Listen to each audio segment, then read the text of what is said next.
Hello viewers, मेरा प्रिय दर्शकों, मेरे प्रिय काഴ്ചക്കാരെ, എൻ നண்பர்களே, मेरा साथियों, today I am going to give you some more important exam questions. So how to make a diary?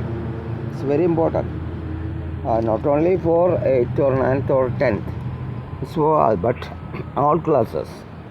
Okay, അപ്പോൾ you should write the date and place first of all, then write today's affairs.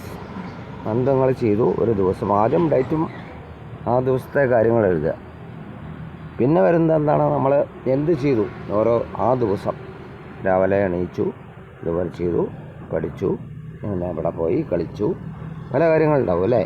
അപ്പോൾ അതുപോലുള്ള കാര്യങ്ങൾ ചെയ്യാം.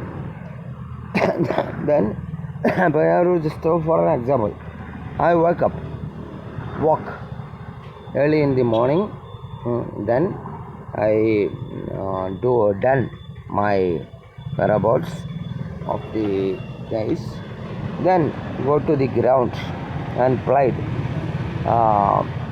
2 hours or 1 hour football or anything as you can. അപ്പോൾ നമ്മളിങ്ങനെ കാണിച്ചു, നമ്മുടെ പ്രഭാത കൃത്യങ്ങൾ ചെയ്തു.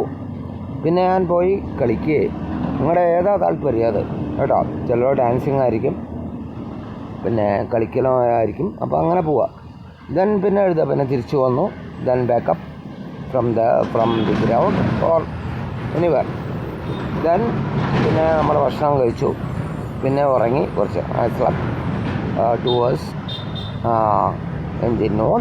ദെൻ പിന്നെ നമ്മൾ എന്ത് ചെയ്തു ഈവനിങ്ങിൽ. അപ്പോൾ ആ ഒരു ഫുൾ ഡേ, ദാറ്റ്സ് വൈ ആ ഫുൾ ഡേ നമ്മൾ കംപ്ലീറ്റ് ആക്കണം. ഈവനിങ്ങിൽ നമ്മൾ പിന്നെയും പഠിച്ചു, ഉറങ്ങി. അപ്പോൾ അങ്ങനെയുള്ള കാര്യങ്ങൾ ഡയറിയിൽ വരണം. Then we will get full marks. I am sure. That's why telling you. Anyway, carry on. Okay then, see you in my next video. Okay.